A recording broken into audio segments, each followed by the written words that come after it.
G'day, my name's Mark Hudson. I'm a PhD student at University of Manchester, and this video aims to give you the bare bones of the Advocacy Coalition Framework theory, which looks at how public policy does or doesn't change over time. Devil shifts, core beliefs, policy brokers, it's in here, but it's only the bare bones and you do need to read for yourself. So, let's start. Where did it come from? From the same place most good ideas come. Frustration with the assumptions and limitations of a linear model.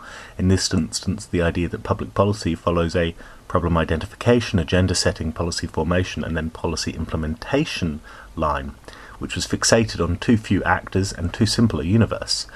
Also, it wanted to bring in more actors, scientists, journalists, and link with different levels of government. When and who and for what? Well, in the late 80s and early 90s, Paul Sabatier and Hank Jenkins-Smith laid out the basics, which have been refined and modified ever since.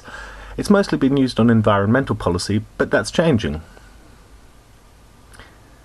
Yes, but what is it? Glad you asked.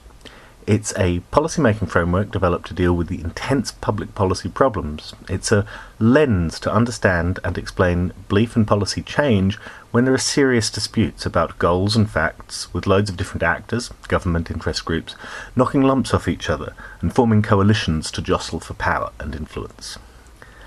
Advocacy coalitions exist when policy participants seek out allies with similar policy core beliefs and coordinate their actions. There's safety and power in numbers, especially if the opposition is getting organised into a bloc. So, there's a famous flowchart that looks like this, and we'll talk a bit more about it in the next few minutes. So, you've got deep core beliefs, which are, quote, normative fundamental beliefs that span multiple policy subsystems and are very resistant to change. For example, the market always knows best. You've got policy core beliefs, which are normative empirical beliefs within a policy subsystem. These are less resistant to change, and there are 11 of policy core beliefs. We don't have time for that right here. And then there are secondary beliefs. These are empirical beliefs and policy preferences which are most susceptible to change. And of course, throughout all of this, we have perceptual filters. We see what we need and want to see.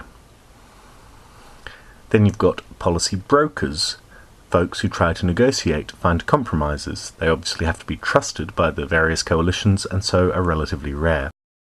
Tactics and strategy are nice, but logistics is where it's at. Resources for coalitions include formal legal authority to make decisions, public opinion, information, mobilizable troops, financial resources, and skillful leadership. The theory talks about how coalitions go shopping for venues, finding out where they're going to have the best chance of winning in the dispute. Maybe it's the courts, maybe it's the legislative process, at either a state level or a federal level. The theory also talks about devil shifts, which is framing the enemy. So advocacy coalitions come to demonize the opposing coalition and ascribe to them both evilness and perhaps more power than they actually have. The Freudians would say, meh, that's projection for you. And finally, the Advocacy Coalition theory makes space for, well, events, dear boy, events. The theory is good at explaining the battles, the ebb and flow, and the magnitude and nature of conflict, and gives you a scaffolding and a vocabulary for how all the moving parts fit together. It does have limitations. How well does it explain how coalitions form, and why there isn't more free riding? There's not so much outside the United States and Europe, but that's changing. It's weak so far on policy learning, how coalitions figure out new ways of doing and being over time. And so far it's not hot on the mechanics of coalition formation and defection. Ultimately, it needs time for you to see what's going on, 10 years or more. So you need to get fairly granular about the mindsets and actions of the coalition actors, and this in itself is time-consuming to do the interviews and so forth. But overall, if you're thinking about public policy and why it's so terrible so much of the time, you can't afford to ignore the Advocacy Coalition Framework and punctuated equilibrium odds. The blog that goes with this video has some links to some really good summaries, for example, the one by Paul Carney. Video provided for entertainment purposes only, no liabilities accepted for any failure to get your doctorate, understand the universe, or participate in broad-based social movement activity that slows, stops, and ultimately reverses the damage done to the planet by shaven monkeys with berserk cerebral cortexes. Always read the label.